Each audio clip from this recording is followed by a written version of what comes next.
the altar on all sides and the entrance to the tent of meeting. He is to skin the burnt offering and cut it into pieces. The sons of Aaron, the priests, are to put fire on the altar and arrange wood on the fire. Then Aaron's sons, the priests, shall arrange the pieces, including the head and the fat, on the burning wood that is on the altar. He is to wash the inner parts and the legs with water, and the priest is to burn all of it on the altar. It is a burnt offering, an offering made by fire, an aroma pleasing to the Lord. If the offering is a burnt offering from the flock, from either the sheep or the goats, he is to offer a male without defect. He is to slaughter it on the north side of the altar before the Lord, and Aaron's sons, the priests, shall sprinkle its blood against the altar on all sides. He is to cut it into pieces, and the priest shall arrange them, including the head and the fat, on the burning wood that is on the altar. He is to wash the inner parts and the legs with water, and the priest is to bring all of it and burn it on the altar. It is a burnt offering, an offering made by fire, an aroma pleasing to the Lord. If the offering to the Lord is a burnt offering of birds, he is to offer a dove or a young pigeon. The priest shall bring it to the altar, wring off the head, and burn it on the altar. Its blood shall be drained out at the side of the altar. He is to remove the crop with its contents and throw it into the east side of the altar where the ashes are. He shall tear it open by the wings, not severing it completely, and then the priest shall burn it on the wood that is on the fire on the altar. It is a burnt offering, an offering made by fire, an aroma pleasing to the Lord. And as with all of these things, you get two parts to the offering. You get that part, the first part, which is talking to the people about bringing your offering. You then get a separate bit where it talks to the priests, what they do with it. So we'll find the priests bit in chapter 6, verse 8. The Lord said to Moses, "Give Aaron and his sons this command. These are the regulations for the burnt offering. The burnt offering is to remain on the altar hearth throughout the night till morning, and the fire must be kept burning on the altar. The priest shall then put on his linen clothes with linen undergarments next to his body, and shall remove the ashes of the burnt offering that the fire has consumed on the altar, and place them beside the altar. Then he is to take off these clothes and put on others, and carry the ashes outside the camp to a place that is ceremonially clean.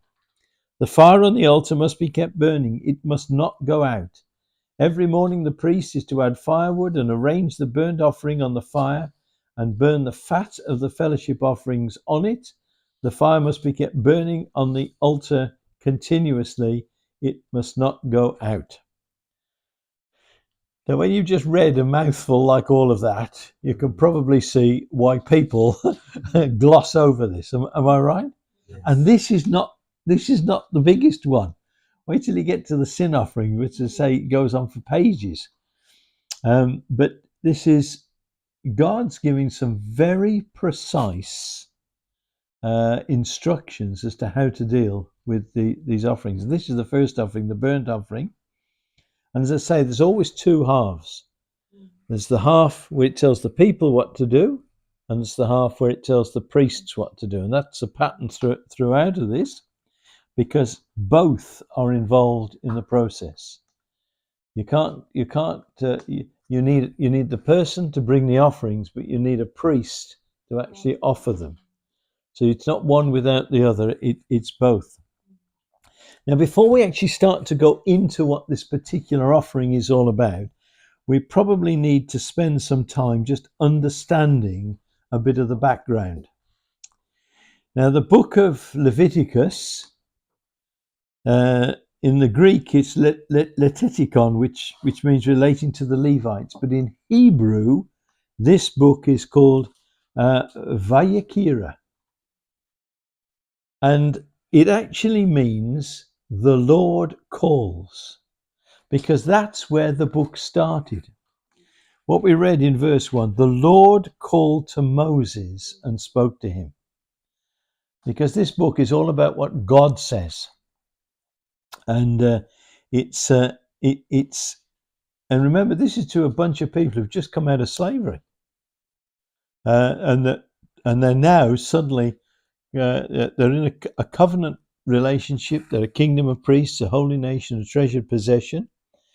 And this calling isn't just, it's the sense is this is God saying, I've got something for you.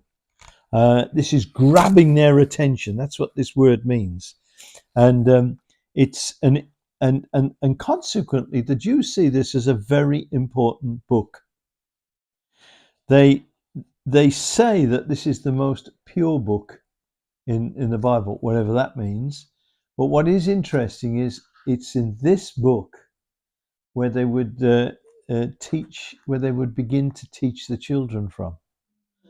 And yet Leviticus is probably the book that most Christians don't read, but it's where they start. Does that make sense? Now, I know when I started to study this, and please, I'm no theologian. I'm just an ordinary guy who sits down and looks at, because I've never heard anybody speak on these things before. What hit me as I go through this, and particularly when we get to the end, is the holiness of God. That God is a holy God. He's a pure God. There is no compromise on these things. And hence there is a need, certainly when we get to it, for this sin and the guilt offering, which is at the end. But that's not where it starts. A holy God. I mean, you can't use the word holy in any other situation except pertaining to God, can you? And the Bible describes him as being holy, holy, holy. It's and the word holy it means different, set apart, other than. That's our God. Is different to anything and everyone else.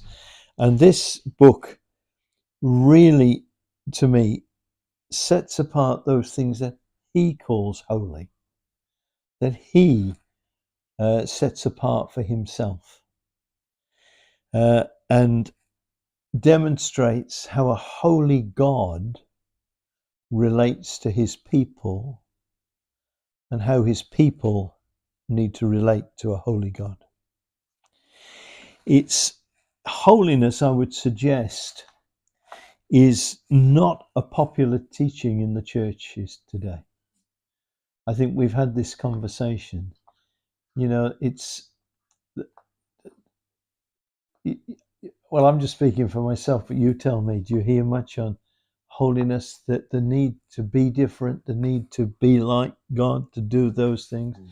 A lot of what we water down these things. This is me speaking, but God is a holy God. Many of the commands that God gave to the Jewish people are actually in this book.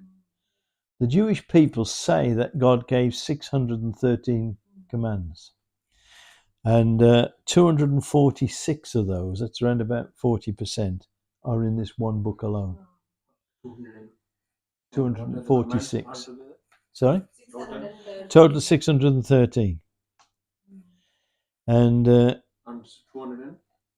246, they say, I mean, this is, they count things slightly different to we do, and it's the way the Hebrew is.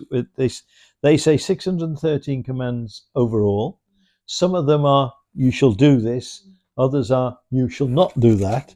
But of those 613, 246 are in the book of Leviticus alone. It's of course, I mean, we've spoken about Torah before, but of course the Jews today can't keep Torah because round about 38% of all the Torah relates to the temple, the priesthood, and the sacrifices. And of course, what we're talking about today, these offerings aren't taking place, not even in the shadow, because there is no temple, there is no priesthood. They can't do these things that we're talking about. But we can. We're living in the reality. It's how do they feel that they're obeying the law? Well, it's a very good question, and it's one I set out to answer. The modern, I think I've said this before, modern day Judaism is based on Pharisaic Judaism, which places a lot of emphasis on tradition and the oral law, what God said, and it moves. So as situation, they've adapted the whole system, so they can't offer the sacrifices. So they might say, I don't know what they say. They say, well, we'll say prayers or we'll do something. It's not what God said. They have substituted man-made traditions in place of what God said. And I this is me speaking now because I pondered this. There seems to be in when you read about Revelation, that there seems to be a time when there's a temple going to be restored. Not necessarily in all its grandeur, but certainly in the bit that matters. And I thought, and lots of Christians say, oh, that can't be because we're the temple. Yeah, we are the temple. We're living in the reality, but it looks like there will be another shadow thing. And I thought, well, if that happens, that's going to cause the Jews a problem because they have managed in their thinking, in their traditions, to write out all of these sacrifices and all of the things to do with the priesthood and everything else. Suddenly, they come back. How do they account for 2,000 years without them? That's not a problem to us, but it will be a problem to some Jewish people because they then have to admit got something wrong. Right? Is that making sense? That's we, up until Old Testament, the priesthood was there, but when the New Testament started, we see Pharisees, council, members of council, yep. and Sanhedrin. Sanhedrin, yep. Yeah. So what happened? Okay. The history, but basically the history is this: 586 BC, when the Babylonians came and they took the people into exile, the Jewish people into exile, and the temple was destroyed. So the people are then in Babylon, so they've no access to the temple, so there's no sacrifices or anything. So no priesthood functioning, and they were going to be there for 70 years. It's in that period that you seem to have different groups of Jewish people to keep Judaism alive, uh, uh, start to major on Jewish ways. You see, there's no mention of synagogues, Pharisees, Sadducees, any of these in the Old Testament. By the time you get to the New Testament, they're firmly in place. And it seems to be it started at that Babylonian time. Up until then, all the teaching was the responsibility of the priesthood. But when they came back to Israel, the Bible says very few priests came back. A lot of people wanted to stop in Babylon. And so these groups became much more powerful than they were before. And and it's a bit like denominations in the church. They've got this group will major on this and another group will major on that. They follow different rabbis who've got slightly different interpretations. So that seems to be the background as to where they come from. But of course, by the time you get to the New Testament, so the temple destroyed 586 BC, you've got a 400-year gap between the two testaments. So there's lots of things going on. And when the Romans came, one of the things that happened was the priesthood was very corrupt. And you'll know when you get to the New Testament, it talks about Caiaphas and Annas both being high priests. You can't have two high priests, the one being the father-in-law of the other. It passed from father to son, father to son. on the death of the one. That was God's way. They became political gestures. They became really the Romans gave them the permission to do it. The whole thing had become corrupt by the New Testament. But it was the best they had, and corrupt at that. Presumably still of the family of Aaron, but not following their ways. Does that answer the question? Yes. Yeah. Okay. So, right. What was I?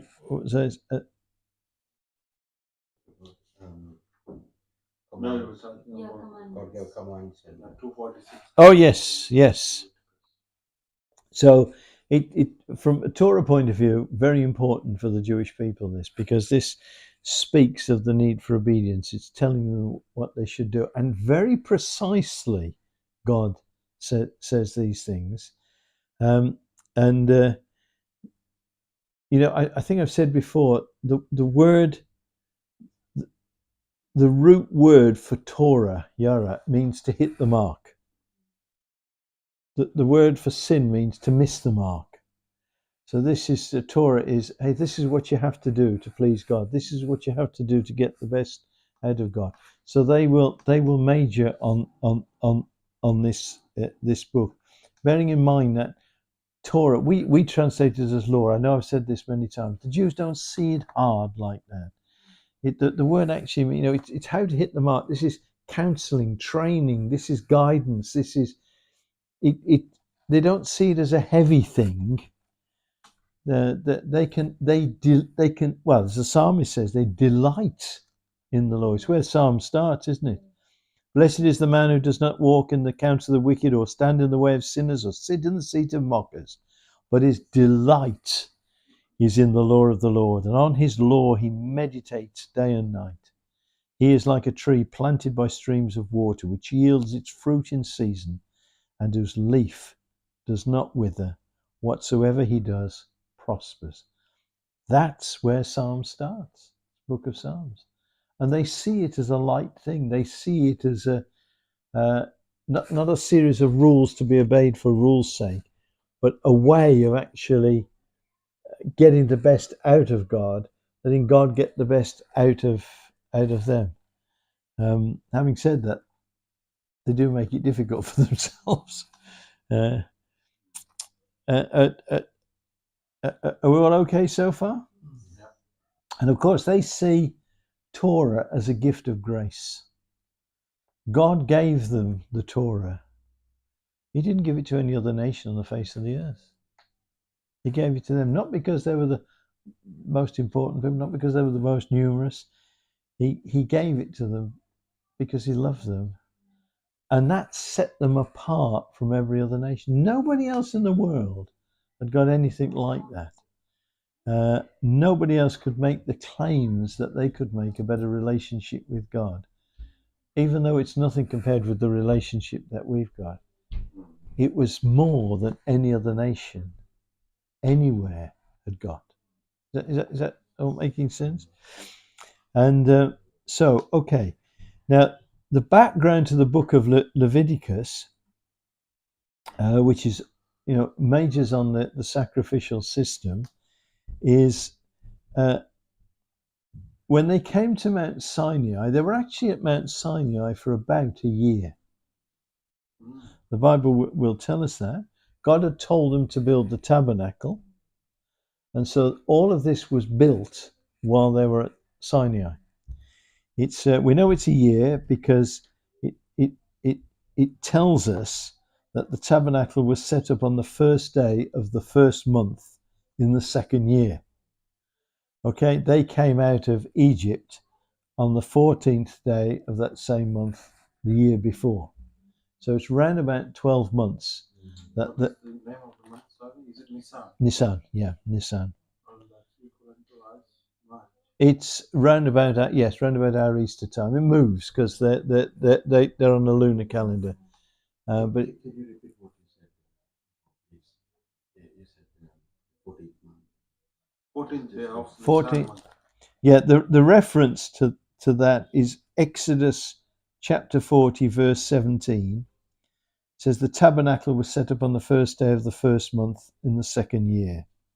Sorry, reference Exodus. Sorry? Exodus. And the other one, I don't know what the reference is in Exodus, but it's the Passover was on the 15th day of the month of Nisan. The first day of the first month. But I don't know what the biblical Exodus 14. is. 4017. 1417. 4017. Okay. Is that right? Exodus Exodus 40. 40, 17. I mean,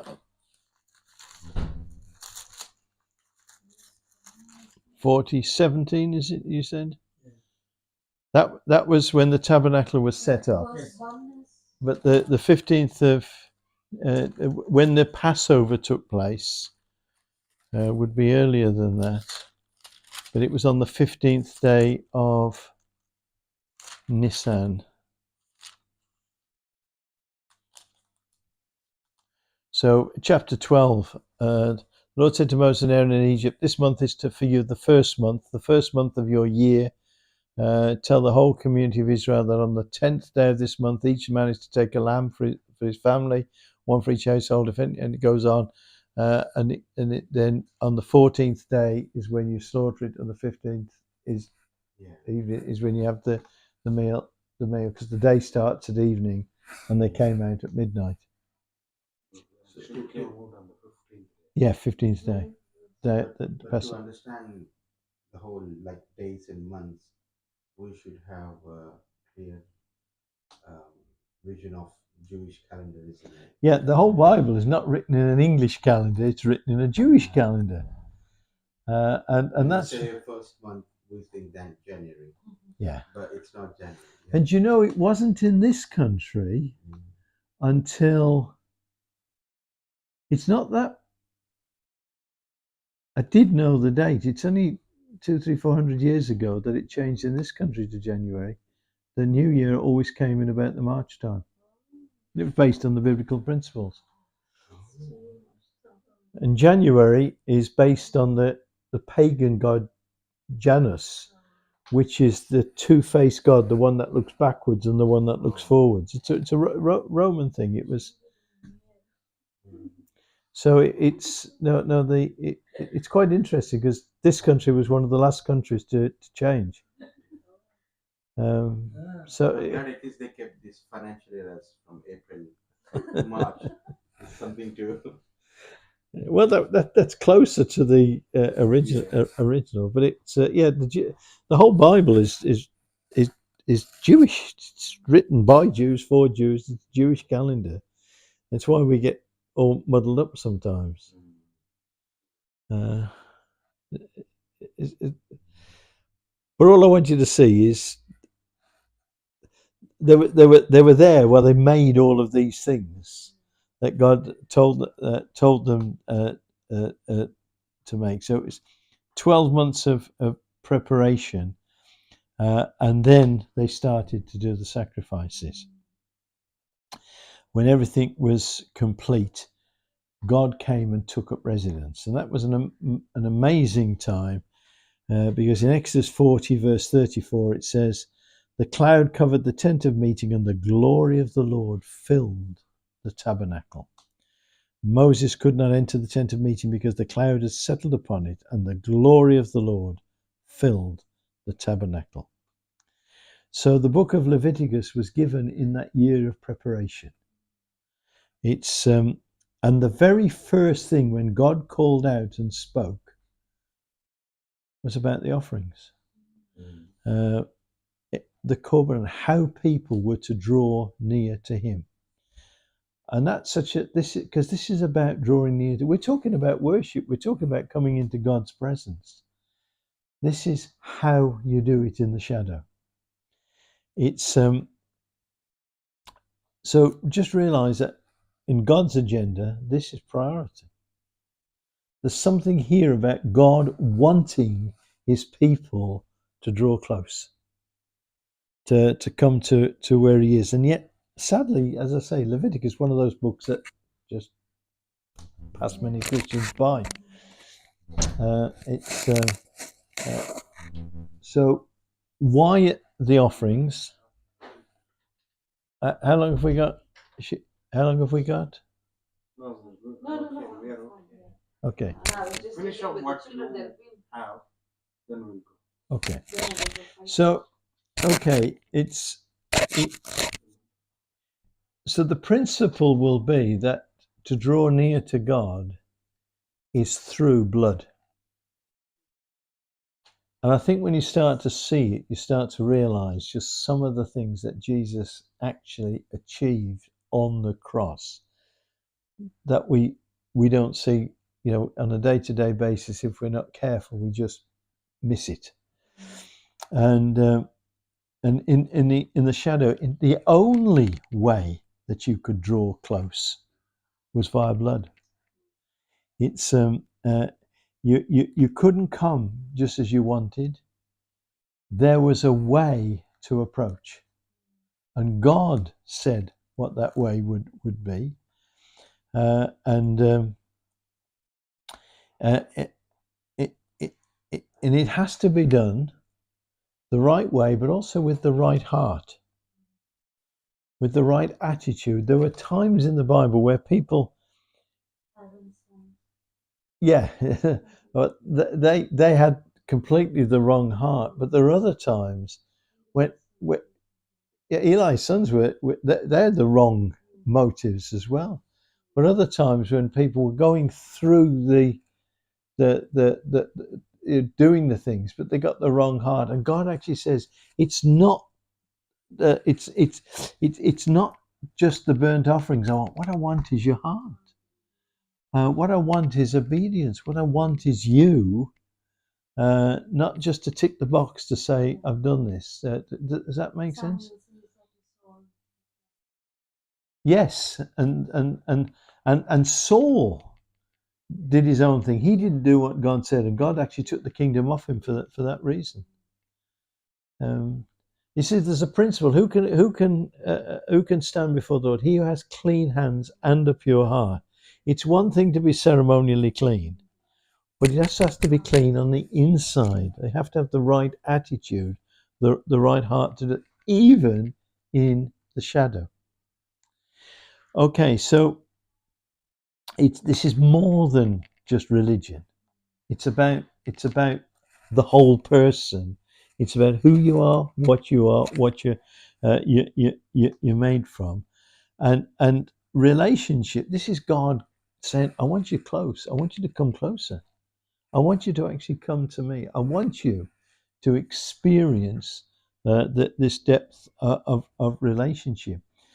But of course, the ordinary person could only come so far. They could bring their offerings, but they could only come as far as the outer court there. The only people who could go further to where God was were the priests.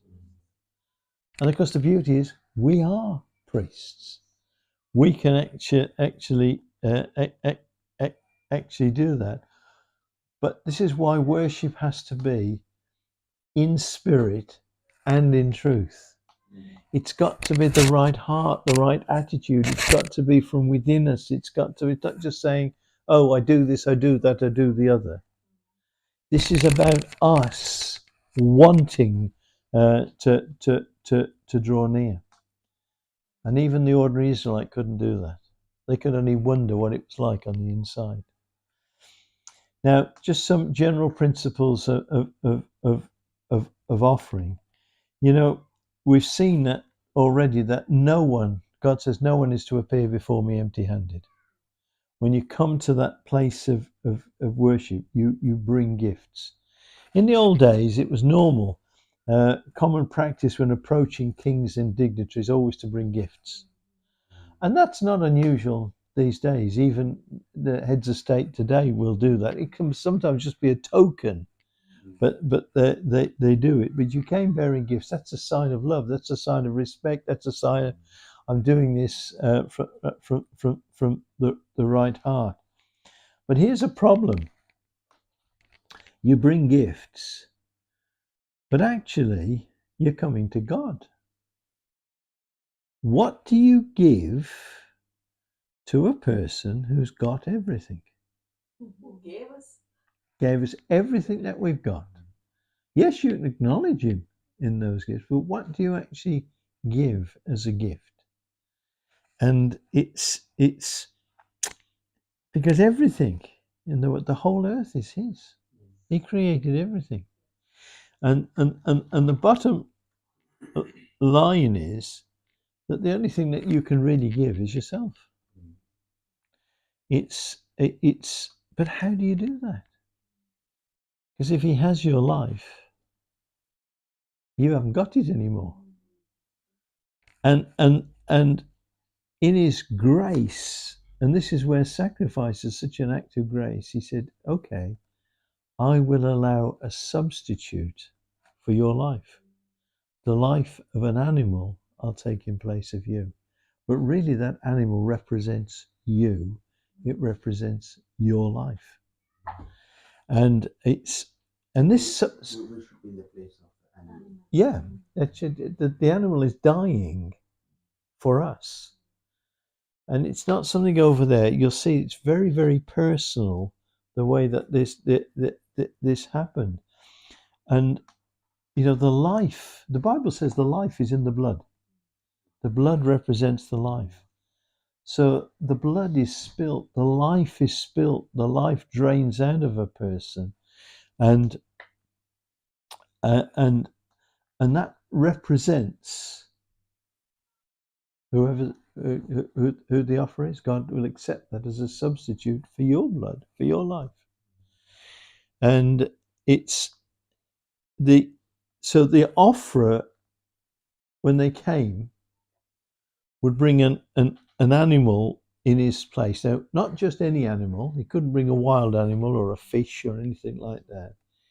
It was a domesticated animal. It was going to be from the flock. It was going to be a sheep or a goat or a bull, a cow, or if very poor, it could be a dove or a pigeon. But these are all domesticated animals in that culture, and some of them of great worth. A bull, a cow, that really was valuable.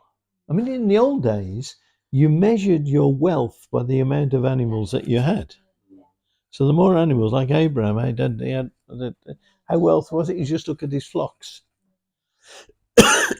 and a cow, a bull, a big one. Because, all right, they gave milk and everything else, but they're also the ones that did the ploughing and everything else. That was like a tractor. That was a very expensive animal. A sheep was. So it couldn't be just any animal. It had to be an animal that was to represent you, that was domesticated, was of value. It had to be blemish free, no blemishes whatsoever, and so that there's a cost to the offerer. And with this first one, this whole animal is going to be burned in smoke. It's just going to be burned. It's a burnt offering. It's a whole offering. It's called an olah. It's where you get Holocaust from. You've heard of the Holocaust? It's a whole burnt offering that's given to God. And if it's done God's way, he says, I will accept that in place of you. It's now something that we many Christians struggle with here. Remember, these people that come out of Egypt, their freedom, their redemption was by way of the Passover lamb. This came later when God came into covenant with them. They didn't do these offerings in order to get into relationship. They did these offerings because they were in relationship, but they wanted to get closer. Does that make it? That's a big difference. That's a big difference. And it's the response to what God has done, not in order to try and earn some points or earn some. Yeah, is that making sense? But a lot of Christians, when they look at what the Jews said, oh, they'd have to do this to ingratiate themselves. No. It's a response, and this is a response to draw close to God. It's and it was God who said how to do it, not man. Not man saying, "Oh, I think we'll do this." No, God said, "This is how it will happen," and so it's not about having to earn acceptance. They were accepted. This is about drawing close, and so the whole thing, all of these offerings, are really an act of grace on God's part. You struggling? No. It's because, and in the Bible, when we read, it says, when you bring an offering, not if you bring an offering. God actually wants you to do it, expects you to do it, desires you to do it, wants us to draw close. Wanted it in the shadow, which is speak how much more in the reality. And so this first offering, this burnt up, well, all of the offerings with the animals, it was blood was going to be spilled, and the offering with this burnt one, the whole thing goes to God. You're going to find with one of the offerings, you actually partake of the meal as well. There's different offerings for different things, but this one, it's all going to go to God. And this one was a voluntary offering. There's 5 offerings we're going to be talking about. 3 of them are voluntary. 2 of them were mandatory. You see, this is coming from the heart. This is not God saying you must do this. This is if you want to draw close, this is how you do it. But you've got to want to do it. And it's because intimacy is never forced. It's this, but something that's going to be pleasing to Him. And there was no limit on the number of times that you could do this. It wasn't just on certain days of the year, or you could actually bring these offerings whenever you wanted to. And the concept of burnt offerings weren't new, in the sense that people had given burnt offerings for years. Now, some of the later offerings were completely different. So this concept was not new. I mean, you'll know that Noah, first thing he did when he came out of the ark was made an offering. Pagans did it. There's something, the actual concept was known, but this is a voluntary one. Not saying you must, but saying you can. And why is it coming? It's to make atonement for you. We're coming to a holy God. And this will completely, the word atonement means to cover, to enable us to actually draw close. That anything that could possibly hinder that process, God is going to say, no, that animal has dealt with that. And it's I think before we go into how it's done, this is probably a good time to break. It's gone 2:00, yeah? Because then we'll go through and we'll actually see just how personal this gets. Is that okay? Yeah. Yeah. Like, I've just looked at the clock and I think